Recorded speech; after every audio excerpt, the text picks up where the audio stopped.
Hello, welcome back to our next session.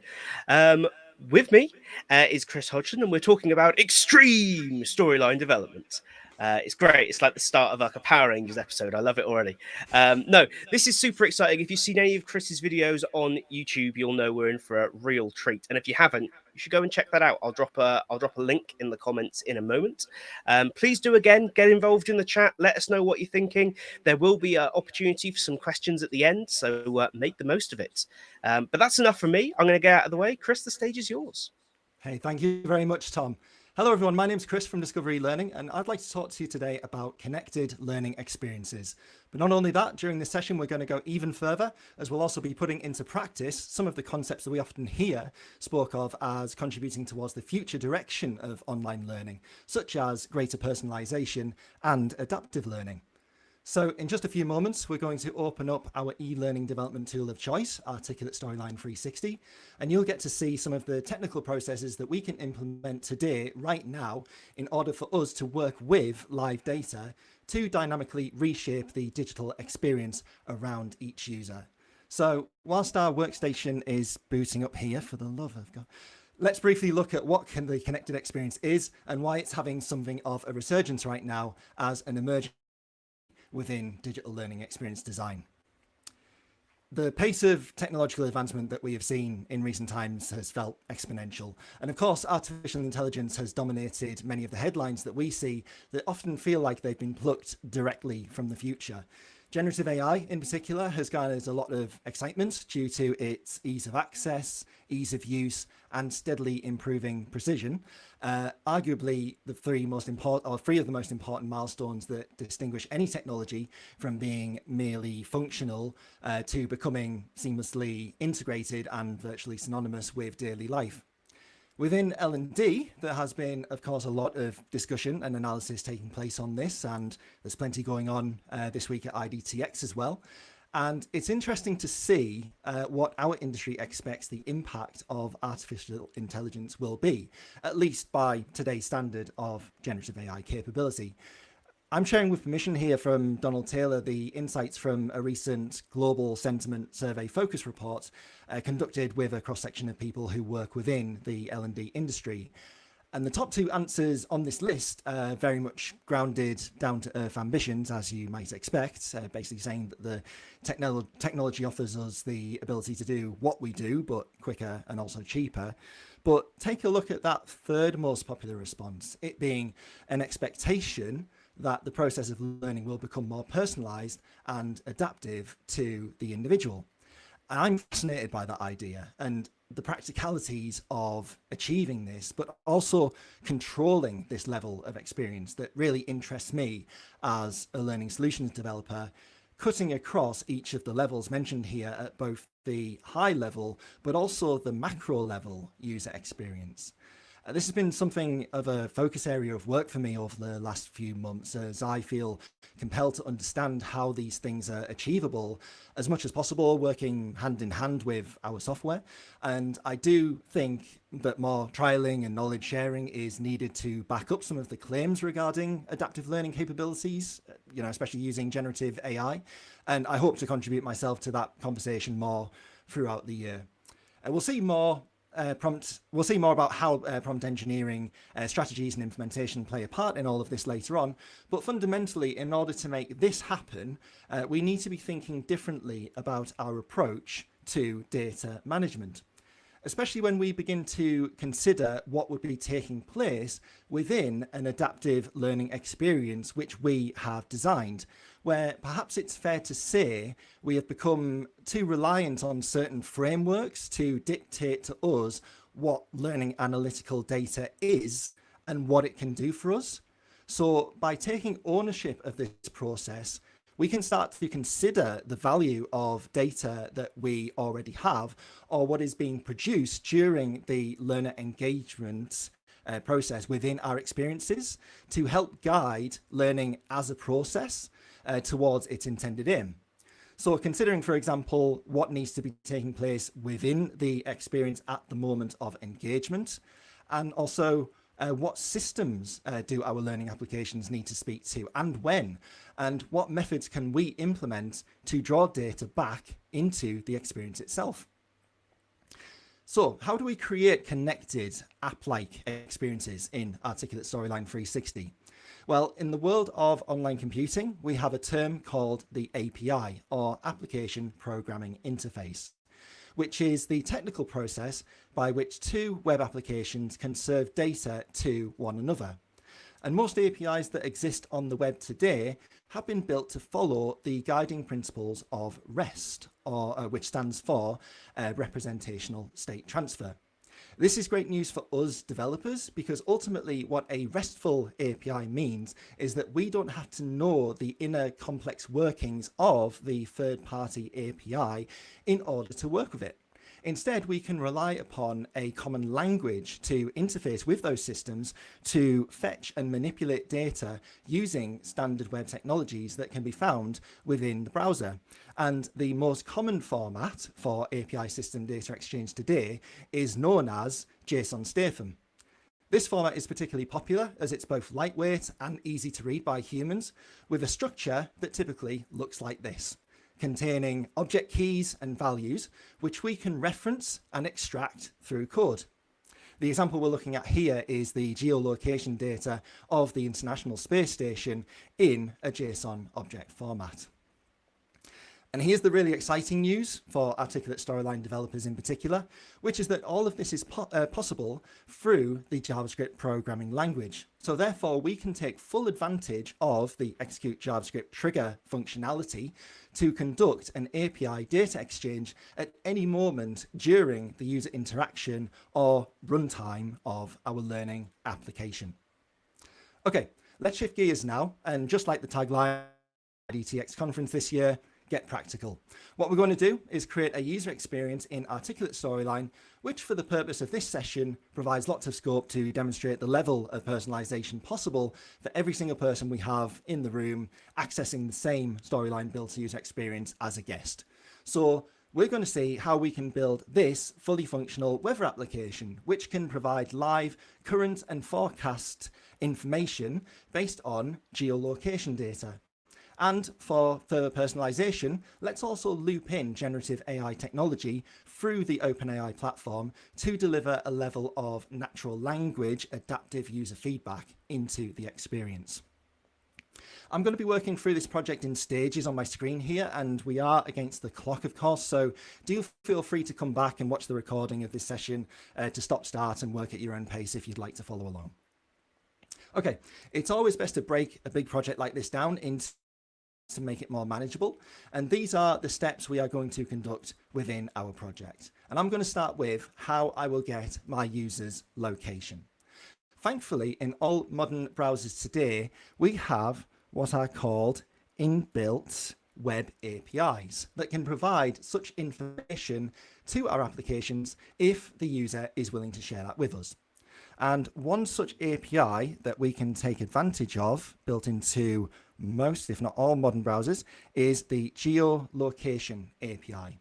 And as you can see, we can use this to get the current position of the user and their device, extracting the latitude and longitude values from the get current position method. And we can bring that information into what's called a callback function, which is effectively a function that we can design in JavaScript to do with to use and manipulate that data in any way that we wish. So let's take a look at a very simple Articulate Storyline project that I have ready to go here, which has a text variable ready to display the nearest town or city to our user. So what I'm going to do is execute a JavaScript function on our slide here when the timeline starts. And let's first declare two variables that will contain our user latitude and longitude values. So I'll go ahead and type let user lat with a capital L and let user long. Okay. And we'll use the web API property by typing navigator dot geolocation dot get current position with a capital C and a capital P, open close parentheses and a semicolon. And within the argument parentheses here, we'll include what will be the name of our callback function. So we can basically call that whatever we want. I'm going to call that store long lat.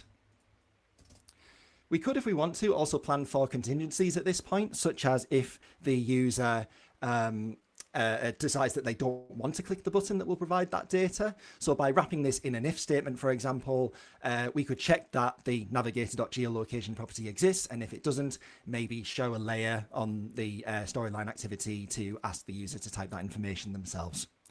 We'll just carry on and continue at this moment and set up the function for the store long lat. So I'll go ahead and type function store long lat, open close parentheses and open close curly brackets. And the position data from the get current position property is what we want to pass into that function. So I'll go ahead and type position into the, oh, I've spelled position wrong. Position, nope, I've still spelled it wrong. There we go. So position now is in that argument parentheses there. And now we can start to extract the specific values that we need from that data set and store them into our user lat and user long variables. So specifically, we want for user lat to become, we want it to become position dot coords dot latitude, in that line with a semicolon, and then on the next line user long equals position dot coords dot longitude, and in that line with a semicolon. We could console log out those variables to test and to see that they are getting basically the figures that we are expecting. What we'll do is carry on at this moment, because basically what I want to do with those numbers is turn them into a useful location name for our application. Now, such a capability doesn't exist directly in the browser, so we need to investigate our first external API that can handle that translation for us, i.e. by pushing the values out and pulling back in the data that we need. We have some choices, one of which could be Google's own geolocation API, but I'm going to go for another option here called geonames.org, which is a database of over 11 million place names. It's free to use, and what's very helpful to us is that their list of available APIs that we can see listed right here includes this option for find nearby place name. And this is ideal for us because it's expecting us to pass in the latitude and longitude values as parameters, and then it's going to return what will be the closest populated place name based on the kind of catchment information we can play about with the other parameters there. Some APIs might return data back in other formats. For example, in this instance, it wants to return XML as its default. But as you can see, they've handily given us another HTTP endpoint here in order to specifically request JSON data.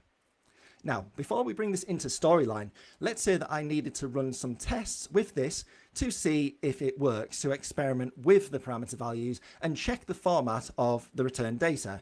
We don't necessarily want to do all of that in Storyline, as we'd be republishing over and over and spending a lot of time. So here's a top tip. Go ahead and sign up for a free account with a website called Postman. Postman.com or postman.co, which is an excellent free service for testing any RESTful API. What I can do is I can open up a workspace in order to the API endpoint as provided by the GeoName service here.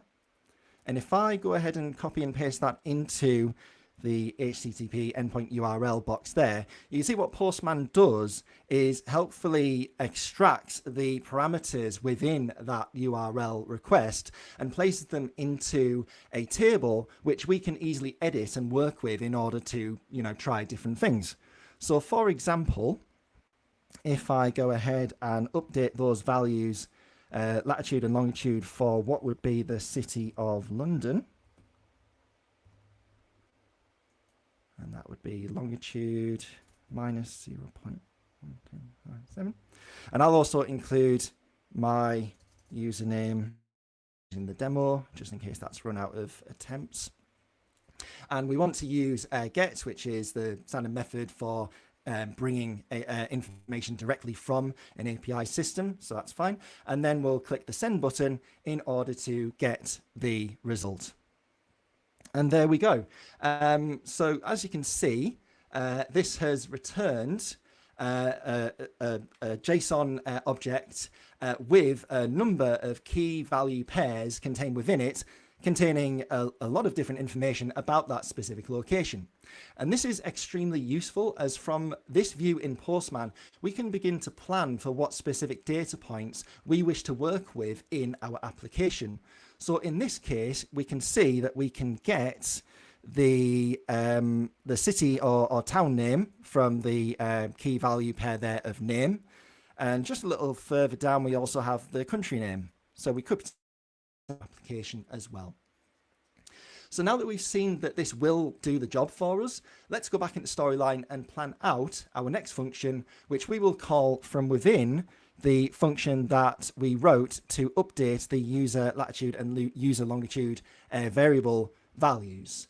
And what we want to do is bring in those values that we have updated within this function into the scope of the next function. So what I'm going to do is I'll go ahead and write my code as if I'm firing the new function from within the function that we just create. So I'm going to call that fetch city info, and then I want to pass in the user lat and user long variable values that we have created within that particular function.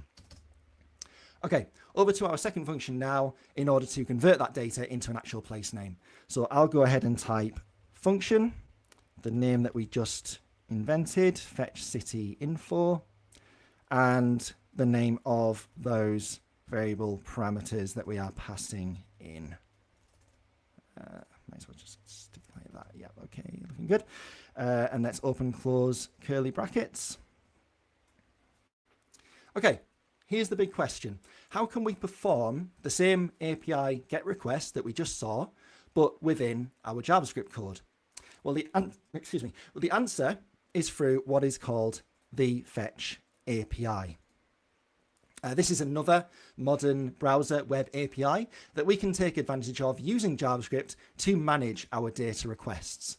And if we take a look at how the Fetch API works, you can see that we could go into some in-depth integration using try and catch blocks in order to manage some of the different responses that we may get back from the API. But we can keep things simple for our purposes here, and we're just going to use the fetch API method within a standard function in JavaScript. But we need to ensure that we use the async and await property values there because the fetch API needs to be performed as an asynchronous action in JavaScript. What that means is that it can be executed without holding up any other code functions. But with the await property there applied to the fetch method, we can still ensure that within our function, the fetch command will complete and will finish before we then start to drill down and extract the data that we want following that step. So let's take a copy of the inner workings of this demo function here using the fetch API. And let's go ahead and just copy and paste that straight into our function here in Articulate Storyline. Okay. Let's make sure, of course, we want to add the term async to the start of the function name there to declare the function as asynchronous. And we also have our own HTTP endpoint, of course, the HTTP endpoint to use here from GeoNames. So let's go ahead and copy that over. Let's maybe take our Postman site here, and we'll paste that in between the open and close speech marks. Okay, but what you'll notice here, of course, is that right now, the latitude and longitude values within that API request are hard-coded, but we don't want that. We, of course, want to bring in the variable values that we have created within our JavaScript function. So how exactly are we going to do that? Well, the method that we can use is to escape out of the out of that string, out of that URL string, and using plus symbols. So let me just start by removing the value itself up to the equals point, and then I'll close speech marks and then open speech marks, and then within that space I'll add 2 plus marks, and then within that space I will type user lat. So hopefully it kind of makes sense what's going on here, that, you know, we essentially have our HTTP address as kind of hard coded up to a point, and then we close off in order to then bring in that variable value, whatever it may be, dynamically, and then it concatenates onto the URL. So when that's read in code, it will effectively be one full string without any spaces with the user latitude value in place. Let's also do the same thing now to the longitude value.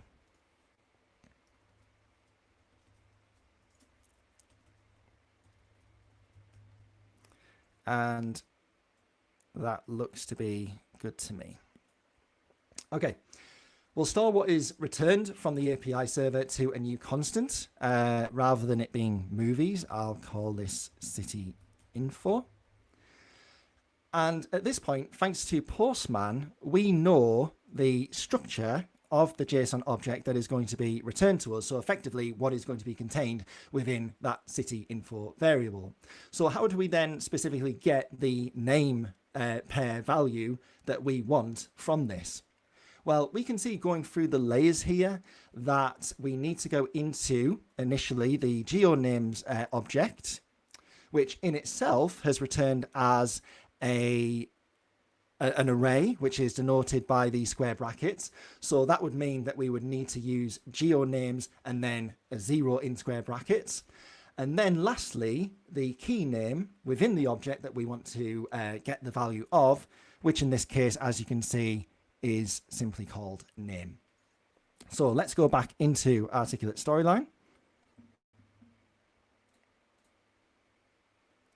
And let's get rid of that console log message. And what I'll do is declare a new constant variable, which we'll call city name. And that will be equal to city info, which is the name of our object containing our JSON data, dot geonames with a 0 in square brackets, and then dot name for the specific key pair that we're looking for in there. And lastly, we'll bring that value back into Storyline by storing it in a Storyline variable. In this case, my variable is called city name, and I'm going to use the simplified setVar method, which has just been kind of introduced in the latest version of Articulate Storyline. We don't have to bother with any of that get player stuff anymore. And then the name of the variable in double quotes here was city name, and then a comma, and then the name of the variable that we're passing in, which would be city name also. Okay, we're ready to see this in action, and I've already got this set up on my web server so that I can open this up and hopefully share this with you so that you can see this all working for yourself wherever you may be in the world. I'll go ahead and paste that in the chat in a second, but I just want to publish to the desktop just to double check that I haven't made any errors in my code there. Okay, so you can see that the browser is asking that this application here, this web app is asking for to know our location. So if I click allow, and it's come up as Low Walker. Now that's very close. I am on the other side of the river to Newcastle, but essentially Low Walker is kind of a suburb of Newcastle, and yeah, that's very close. So obviously if we were working with that for the sake of knowing what the weather is right now outside, that's good enough.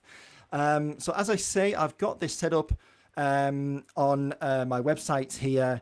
It might be beneficial maybe if Tom could help me to go ahead and paste that into the chat for everybody. That's discoverelearninguk.com/geolocation-demo. And what you should then see is this storyline application embedded on the screen there. And hopefully that comes up with your nearest town or city once you've allowed it to kind of get your latitude and longitude values.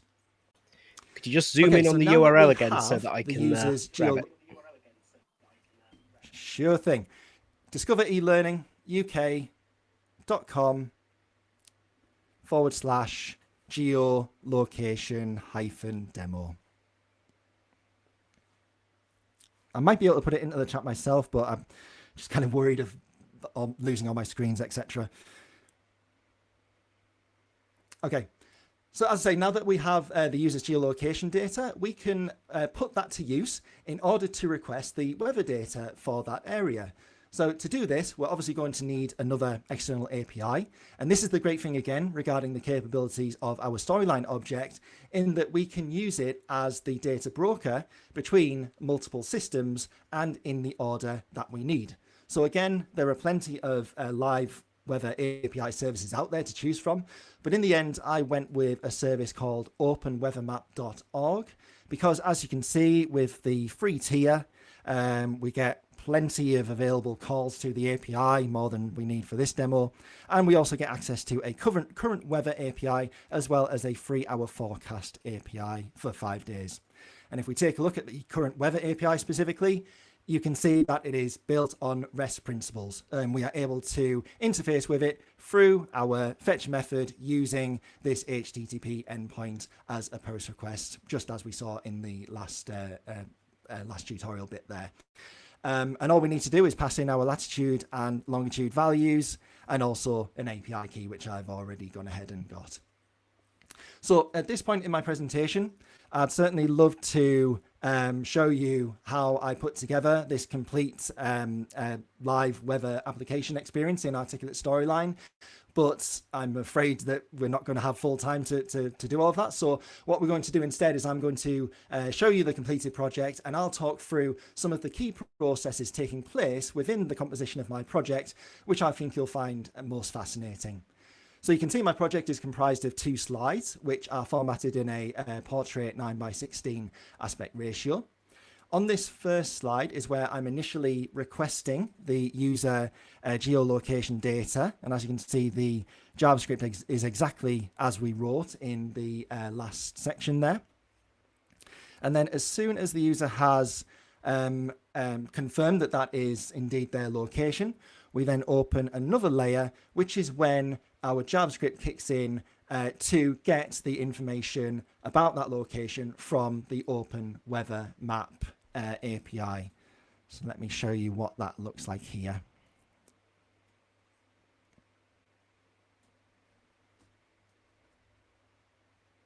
Okay. So as you can see, when it comes to what we can take advantage of, you can see that the API returns quite a lot of interesting data. Importantly, we have the temperature value of the location, and other things like the wind speed and humidity.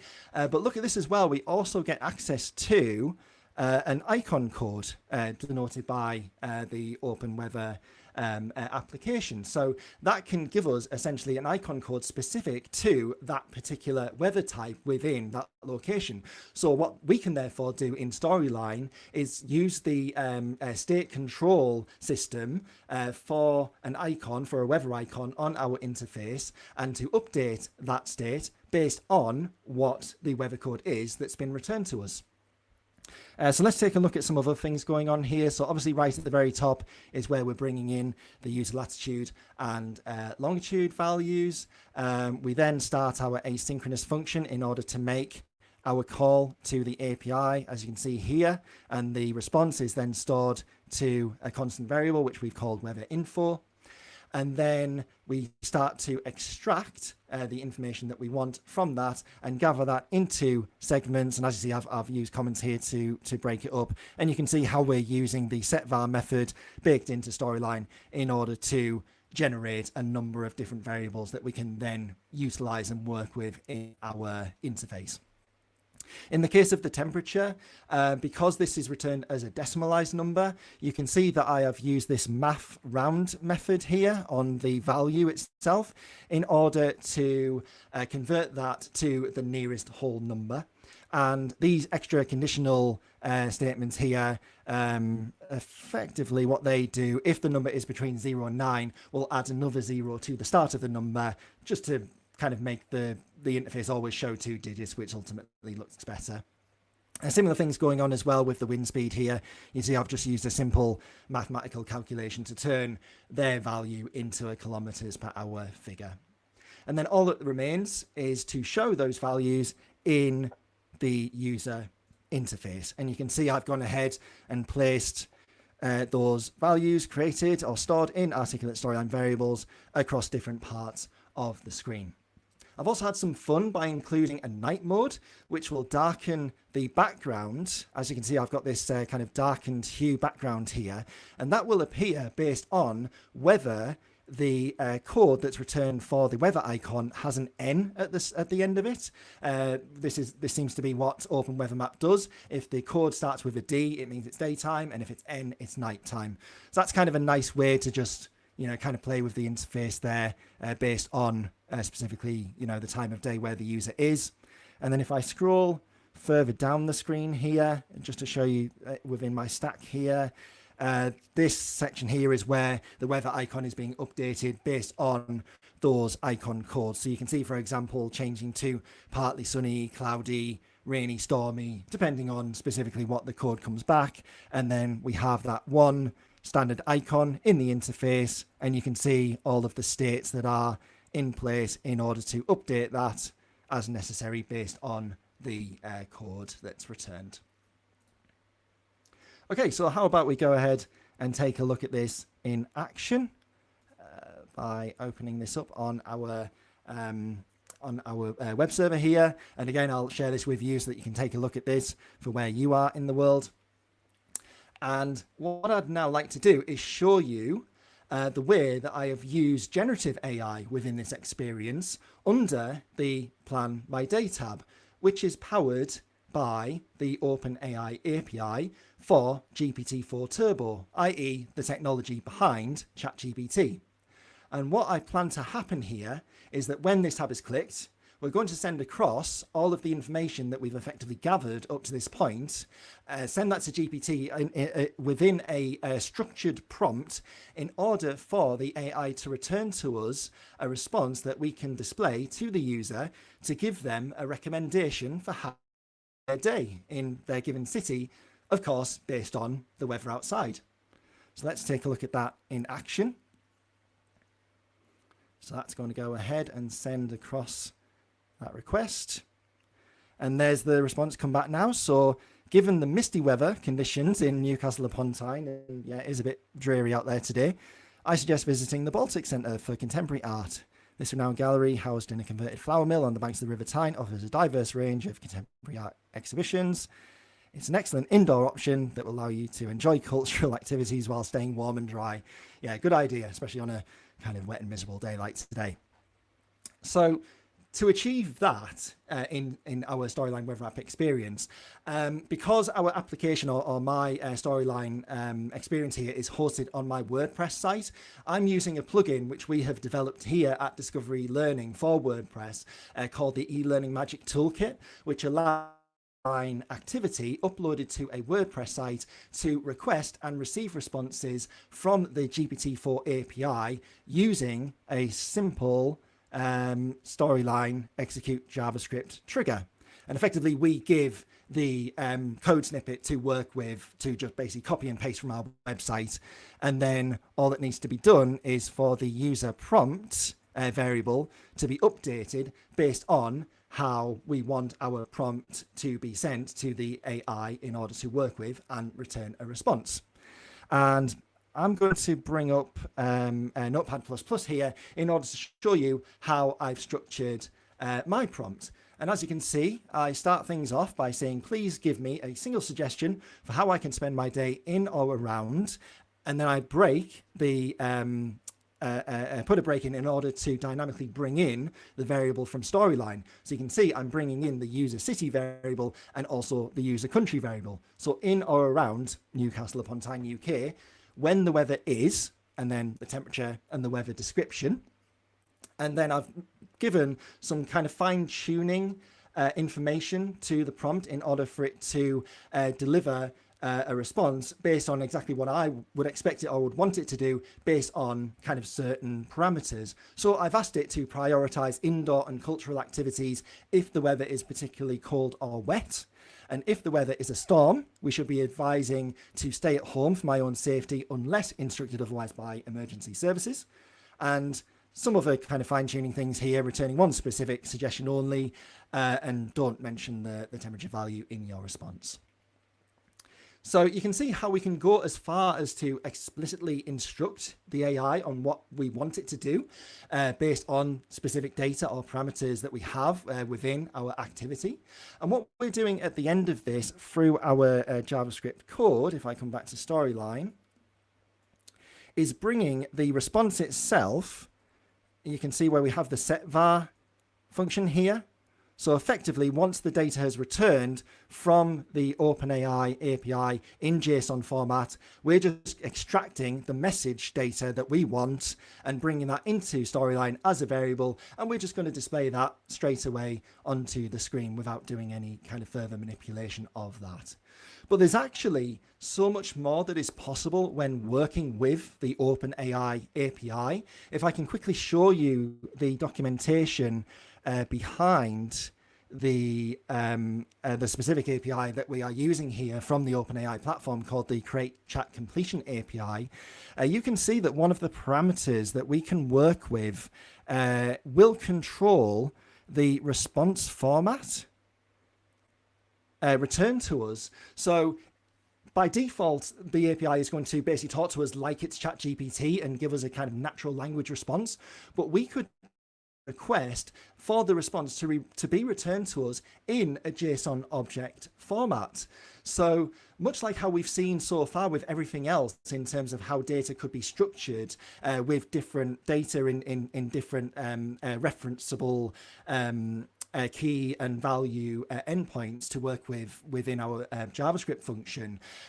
Through this method and working with the OpenAI platform, we can go so far as to actually tell the AI how we want our JSON response to be returned. So we could say to explicitly use these particular values, so whether we wanted something to control an action in Storyline based on it being true, false, or, generating our own code or whatever it may be, we can basically get the AI to do that for us. And then we maybe have another natural language part of the response, but put that within another key value pair.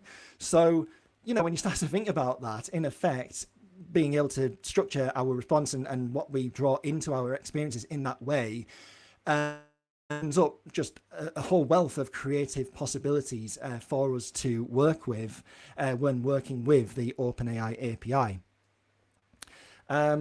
I don't want to kind of lose you by giving you said access to the weather app right now. I'd like to just finish off and conclude my last couple of slides here, and then I'll share that with you to have a play with in your own time. So let me go ahead and bring back my presentation here. Okay. So I'd like to end by giving you some tips and ideas to help you get started working with live data. And I appreciate that, we have a predominantly L&D focused audience here. So you might be wondering how you can start to apply what you have seen today in the context of e-learning development. So my first recommendation is for you to explore what API accessible data sources you have available to work with. And for example, this might be your LMS. because you might not have actually considered this before, but your LMS could potentially give you direct access to individuals' learner analytical and performance data that you could work with to help adapt the experience taking place within your customized bespoke e-learning. For example, if I can show you here, LearnDash-LMS, which is a learning management system solution that we often work with in my business to build bespoke online learning environments for our clients, you can see that this solution offers a full RESTful API that gives us access to a raft of data that comes directly from the LMS itself, including user course progress data, quiz score data, statistics and assignment scores, for example. So we're able to tap into this information at any stage in the learning program that we are developing to control either the message, direction, or support offered to the user. And we can even go so far as to modify the pathway and enroll the user into different courses and experiences that are on the platform as well, based on events that are taking place at that learner experience level, which offers huge personalization scope. But just to show you that this is not specific to one particular platform, let's take a look at Docebo, which you've likely heard of, very popular cloud-based LMS system. And you can see that with Docebo, you also get access to a full suite of APIs across their full raft of subscription services. So within the Learn platform, for example, much like we saw with LearnDash, we have access to course information, enrollment information, information about tests, scores, completed test scores. And we can also work with, as well as getting information through the get method, as you can see here, to basically pull in this information. We can also work with things like their enrollment system in order to enroll users into courses on their platform based on actions that might be taking at that micro level. So do take some time after this session to see what APIs you have access to within your organization and consider how that could be used to personalize the user experience that you could ultimately create. For my second point, consider what types of data might be shared between learning experiences built in Storyline. So, for example, what specific actions or results may be taking place within any of your developed e-learning experiences that could then lead to a personalization of the user experience as they continue through their journey, moving from, kind of module to module or activity to activity. And the final point is where things get really interesting in today's modern times. As we saw earlier, the capabilities of generative AI to process lots of data points in order to return a natural language response structured in exactly the way we need to display to our users. This offers some really exciting and creative opportunities and so many different bespoke applications that could be customized on an individual pathway by pathway basis.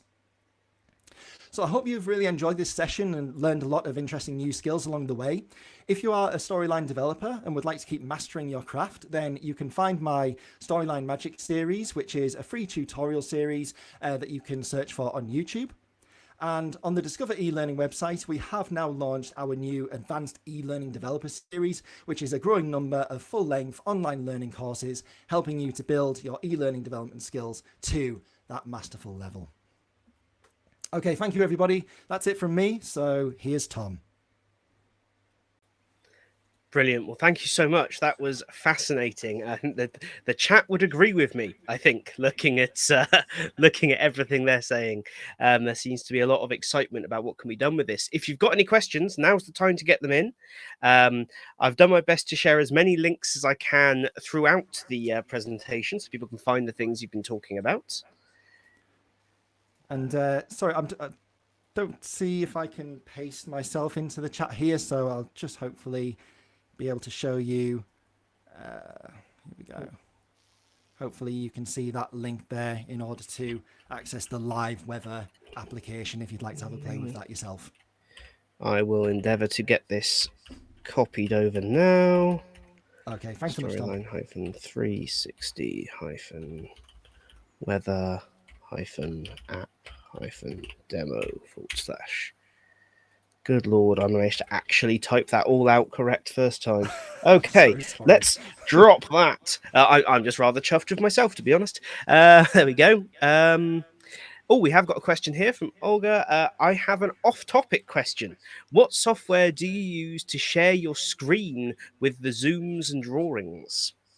Okay, that's a free application that I've downloaded for Windows, and that is called, where is it? It's called Zoom It, or Zoom It 64.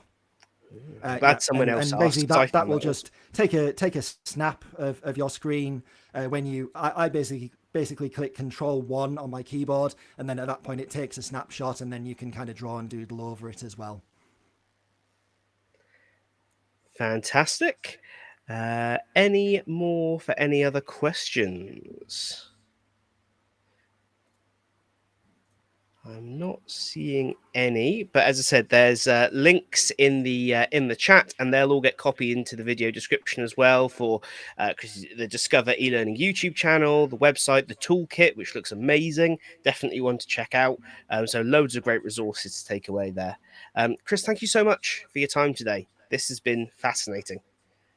My pleasure. Thank you so much. Okay, and thank you all. Our next session, we have a little bit of a gap now, our midday gap. So our next session is at 1:45 GMT, and it's a goal-setting masterclass with Thomas Nation. So one not to miss. I shall see you all then. Thank you. iSpring is an e-learning software provider dedicated to streamlining e-learning worldwide. With a team of top industry specialists, they create tools that make e-learning both efficient and enjoyable. Their AI-powered course creation tool, iSpring Suite, and the iSpring Learn LMS are the top choices for thousands of instructional designers, L&D pros, and content developers. Crafted with the user workflow in mind, iSpring ensures a seamless experience for the creation of impactful learning content. Their website, ispringsolutions.com, offers a treasure trove of e-learning resources perfect for those seeking to boost their L&D career or elevate their organization's e-learning practices. You can check out the iSpring Solutions website using the link in the description below.